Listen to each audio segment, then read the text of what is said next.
Hello everyone. आज हम metacognition के बारे में जानेंगे, जिसको हिंदी में बोलते हैं मेटा संज्ञान। ये हमारा इम्पोर्टेंट टॉपिक है, छोटा सा कॉन्सेप्ट है, पर हमें क्लियर करना ज़रूरी है। तो चलिए आज हम जानते हैं कि मेटाकॉग्निशन होता क्या है। The term metacognition was first coined bye John flavour an American development psychologist in the year 1979। First point हमें इसमें जो ध्यान रखना है कि मेटाकॉग्निशन का जो कॉन्सेप्ट है वो किसने दिया था, तो वो दिया था, ध्यान रखना, कि जॉन फ्लेवल ने ये कॉन्सेप्ट दिया था और 1979 में दिया था, जो कि एक अमेरिकन डेवलपमेंट साइकोलॉजिस्ट थे। ठीक है। द टर्म मेटा मीन्स, अब हमें जानना है कि इसका मीनिंग क्या है। जो मेटा है वो है, उसका मीनिंग है बियॉन्ड, यानी कि परे। जब हम किसी चीज़ के बारे में कुछ अब कहते हैं, हम किसी भी चीज़ के बारे में हम देखते हैं, जैसे हम कोई प्रॉब्लम सॉल्व करेंगे, कि वो हमारा संज्ञान, जो हमारा ज्ञान है कि उसके बारे में सोचता क्या है। हिंदी में यहाँ बियॉन्ड का मतलब होता है परे, किस चीज़ से परे हम जब सोचते हैं। And cognition means thinking. तो कॉग्निशन है जो हमारी सोच है, किसी चीज़ की हम जब परे, जो हमारे सामने कोई प्रॉब्लम है, उसका जो हमें सामने कॉन्सेप्ट दिख रहा है, जो हमें सामने दिख रहा है, वो तो हम सोच ही रहे, लेकिन उससे परे जाकर जो हम उससे डिफरेंट, या हम उसके आगे जो हम कह सकते हैं, डीप भी कह सकते हो आप, जो उससे अलग जाकर हमको सोचते हैं कि हाँ ये ऐसा भी हो सकता है, या उस प्रॉब्लम सॉल्विंग की जो भी हम स्ट्रेटजी बनाते हैं, जो जिस तरीके से भी करते हैं, जब हम उसके परे सोचते हैं, तो वो होता है मेटाकॉग्निशन। कई बार ये आ जाता है कि मेटा का मीनिंग क्या है इसमें, तो मेटा मीनिंग बियॉन्ड, यानी कि परे हिंदी में, और कॉग्निशन है हमारी थिंकिंग, हमारी सोच। ठीक है। So the term metacognition refers to beyond thinking, सोच से भी परे, सोच के बारे में सोचना, जो हमारी थिंकिंग है उस पर भी हम विचार करना। मेटा संज्ञान से तात्पर्य है संज्ञान के बारे में ज्ञान, सोच के बारे में सोच, जो हमारी थिंकिंग है उसके बारे। अगर आप मान लो सिंपली कोई हमारे सामने कुछ प्रॉब्लम है, तो हम उसके बारे में जो सोच रहे हैं, तो हम उस पर जो फिर से अपनी सोच पे विचार करते हैं कि हाँ हमने ये किया, तो हमने ये सही सोच रहे हैं, या हम इसके बारे में और सोच सकते हैं, या इसके बारे में और कुछ भी कॉन्सेप्ट है जो हमारा रह रहा है। जब हम अपनी सोच के बारे में दोबारा सोचते हैं, उसके बारे में और सोचते हैं, तो वो होता है मेटा कॉग्निशन। आगे अब हम थोड़ा और जानते हैं, एक डेफिनेशन देखते हैं जो मेटा कॉग्निशन के बारे में दी थी जेम्स जूल ने 2011 में दी थी। तो अब इसके बारे में थोड़ा पढ़ लेते हैं, जिससे हमारा क्लियर हो जाएगा कि मेटाकॉग्निशन है क्या। Metacognition lies at the root of all learning. ये ध्यान रखना है कि जो हमारी मेटाकॉग्निशन है वो हमारी हर लर्निंग की, हर जो भी हम सीख रहे हैं, जो भी हम सीखते हैं, सबकी एक जड़ है मेटाकॉग्निशन, क्योंकि इसी के द्वारा हम हर प्रॉब्लम को हम सॉल्व करते हैं, हर चीज़ के बारे में सोचते हैं। Self knowledge, awareness of how and why we think as we do, and the ability to adapt and learn are critical to our survival as individual.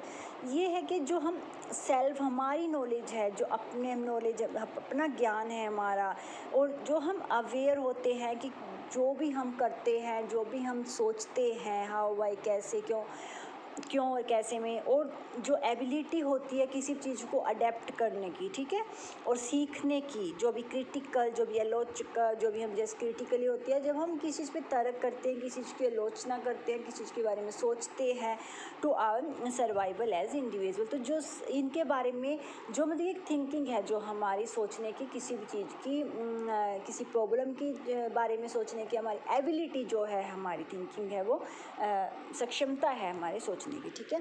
तो ये जो डेफिनेशन है जेम्स जूल ने दी थी 2011 में। Self knowledge, awareness of how and why we think and we do, and the ability to adapt and learn are critical to our survival as a individual. आगे देखते हैं कि व्हाट इज मेटाकॉग्निशन।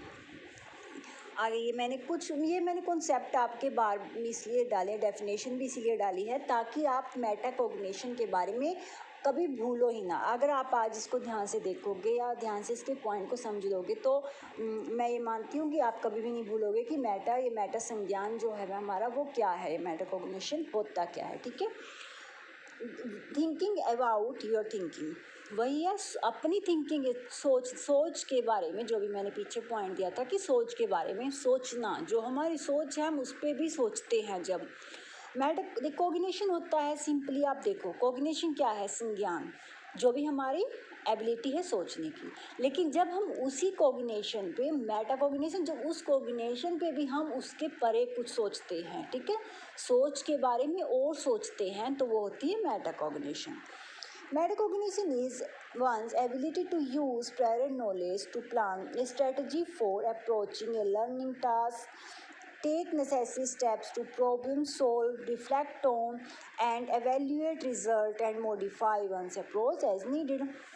तो metacognition क्या है? वही है, एक एबिलिटी है, एक सक्षमता है कि जो हमारी नॉलेज, जब हम प्लान करते हैं, कोई भी स्ट्रेटजी बनाते हैं किसी भी चीज़ को, कोई भी प्रॉब्लम को सॉल्यूशन करने के लिए, ठीक है, कोई भी हमारा जब लर्निंग टास्क है, कुछ भी है, जो टेक में नेसेसरी स्टेप, जो हम इस जैसे प्रॉब्लम सॉल्व के लिए जो भी हम ज़रूरी स्टेप उठाते हैं, ठीक है, जो भी हम जैसे हम मेटाकोग्निशन में आप अगर प्रॉब्लम सॉल्यूशन के लिए कुछ भी सोच रहे हो या कोई भी आप स्टेप उठा रहे हो अपनी प्रॉब्लम को, अपने टास्क को करने के लिए, तो वो हमारा मेटाकोग्निशन है।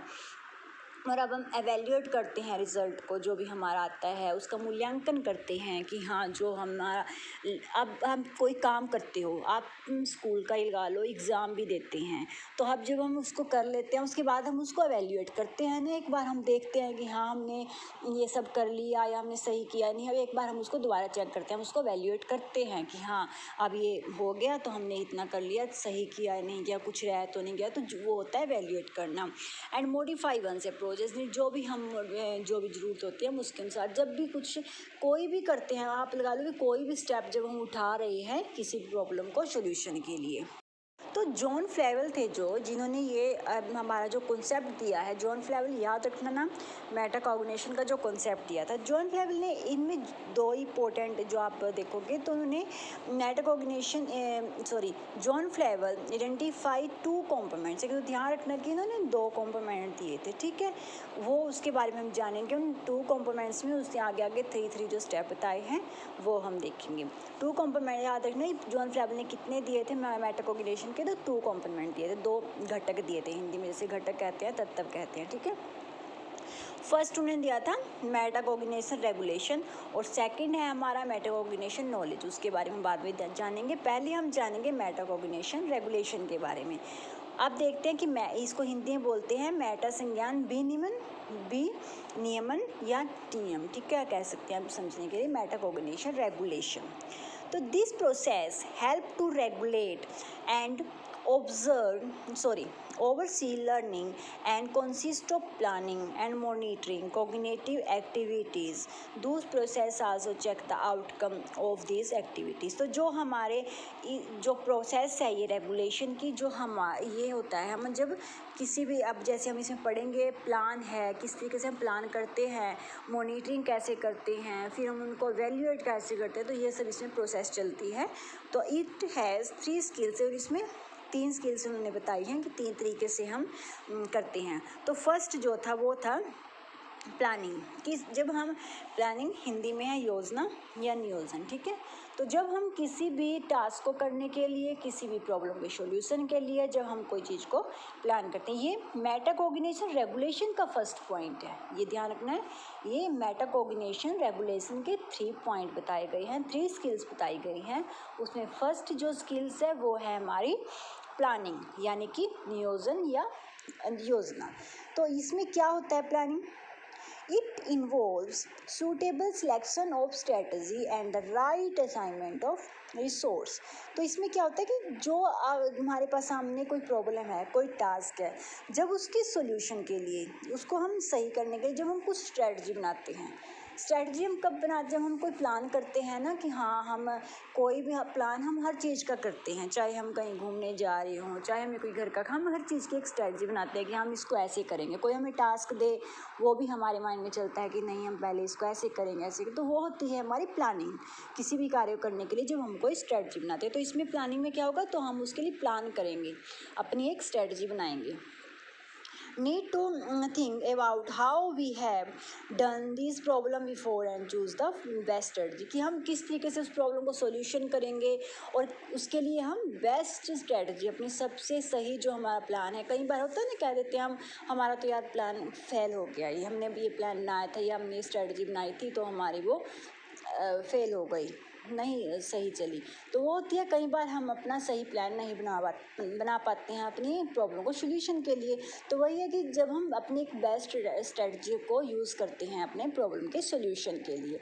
सेकंड पॉइंट देखते हैं, और हमारा सेकंड पॉइंट है उसे मॉनिटरिंग। फर्स्ट क्या था, प्लानिंग, जो कि मेटाकॉग्निशन रेगुलेशन के 3 स्किल्स हैं, ध्यान रखना। फर्स्ट है प्लानिंग, सेकंड है मॉनिटरिंग।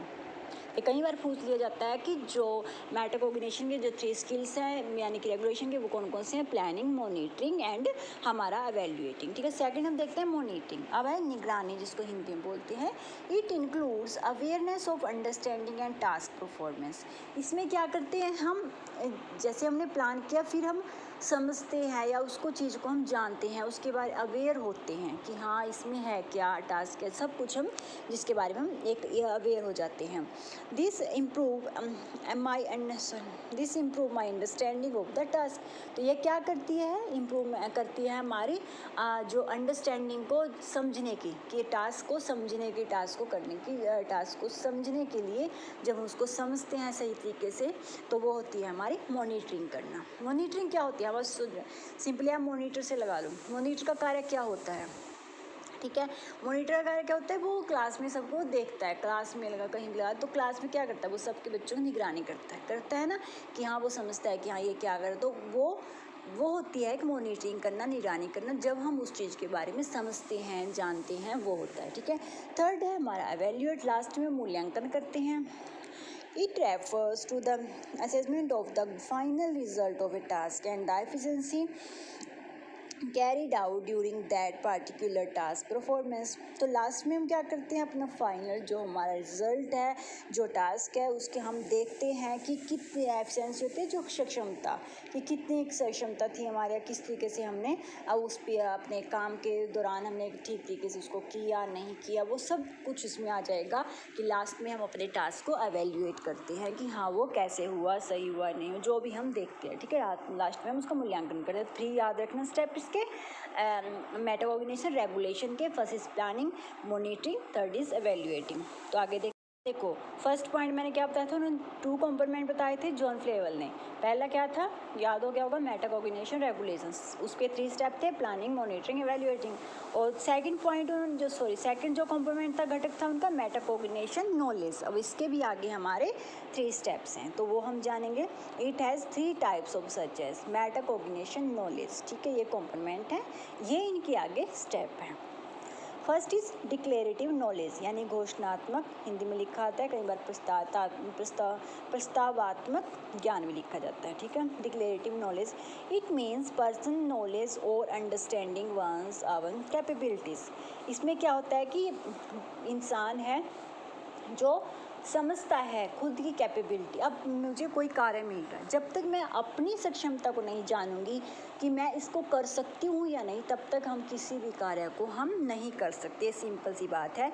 सबसे पहले कहते हैं ना, सबसे पहले हमें अपनी सक्षमता पर, अपनी कैपेबिलिटी पर विश्वास होना चाहिए। हमें खुद की कैपेबिलिटी को जानना चाहिए कि हाँ मैं इतना, ये जो मुझे टास्क मिला है मैं इसको कर सकती हूँ। ठीक है, तो वो होता है जब पर्सन समझता है अपनी कैपेबिलिटी की, मेरे में कितनी सक्षमता है या नहीं है। ठीक है, सेकंड है, अब कोई कार्य हमें देता है तो हम हर कार्य को ही कर लेते हैं, या हमें कई बार कोई टास्क हो तो हम वही कई बार हमारे पास 2-3 चॉइस होती है कि आप कोई भी टास्क करो, तो हम उसमें कौन सा करेंगे जिसमें हमें लगता है कि यस इसके लिए मेरे में योग्यता है, मैं ये वाला टास्क कर सकती हूँ, तो वो हम करेंगे। तो वो जब हम अवेयर होते हैं, हम जानते हैं अपनी कैपेबिलिटी के बारे में। सेकंड इसका जो पॉइंट है वो है प्रोसीड्यूर नॉलेज, यानी कि प्रक्रियात्मक ज्ञान।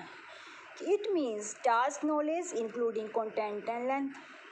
इसमें होता है कि जब प्रोसीड्यूर यानी कि प्रक्रिया, कि किस प्रक्रिया से हम करते हैं, यानी कि हम जो टास्क नॉलेज है, कार्य के जो भी हमें कार्य मिल रहा है उसका जो ज्ञान, उसमें जो भी हम इंक्लूडिंग जो भी उसमें कंटेंट होता है, जो कुछ भी लाइन जो कुछ होगा, वो जब हम उसके जानेंगे, नॉलेज उसकी ज्ञान होगा हमें कार्य के बारे में। Third is a strategy knowledge, कभी भी हम जो रणनीति बनाएंगे ज्ञान, ठीक है, रणनीति ज्ञान जिसको हिंदी में बोलते हैं। इट मीन्स कंडीशनल नॉलेज और one's ability to use strategy to learn information as well as for adapting those strategy of new situation. तो वही जब हम स्ट्रेटजी बनाते हैं ज्ञान की, कोई भी रणनीति बनाते हैं, ठीक है, अपनी योग्यता को यूज़ करके, अपनी सक्षमता को यूज़ करके हम एक स्ट्रेटजी करते हैं और वो अपनी जो भी हमें प्रॉब्लम होती है हम उसका सोल्यूशन ढूंढते हैं अपनी सिचुएशन के लिए। जो भी हमारे सामने सिचुएशन है उसके लिए हम जो भी स्ट्रेटजी तैयार करते हैं। तो ये थी हमारी मेटाकॉग्निशन। आई होप कि कोई भी आपको इसमें प्रॉब्लम होगी तो प्लीज़ अगर आपको मेरे नोट्स अच्छे लगे तो प्लीज़ लाइक किया करो, शेयर किया करो और सब्सक्राइब करो। अगर कोई भी प्रॉब्लम हो तो प्लीज़ मुझे कमेंट किया करो ताकि मैं उस पर आपका नोट्स दोबारा तैयार कर सकूं। आपको बस मैंने 2 याद रखनी है। एक तो है कि ये किसने दिया था मेटाकॉग्निशन, वो दिया था जॉन फ्लेवेल ने, और किस ईयर ने दिया था। और ये इसने 2 कंपोनेंट दिए थे, मैंने अभी आपको बताया कौन से थे। Metacognition regulation, second is metacognition knowledge. और इसमें मेटाकॉग्निशन रेगुलेशन में भी 3 स्टेप थे। कौन कौन से थे? प्लानिंग और मॉनिटरिंग और हमारा वैल्यूएशन, और हमारे जो मेटाकॉग्निशन नॉलेज है इसके भी 3 स्टेप हैं, और डिक्लेरेटिव नॉलेज, प्रोसीड्यूरल नॉलेज और हमारे स्ट्रेटजी नॉलेज। तो आई होप कि अभी आपको याद हो गया होगा। इसमें मैंने यही चीज़ थी याद करने के लिए। अब मुझे नहीं लगता कि मैंने पूरा क्लियर करा के आप कभी भी इसको भूल पाओगे। Thank you. अगर आपको मेरी वीडियो अच्छी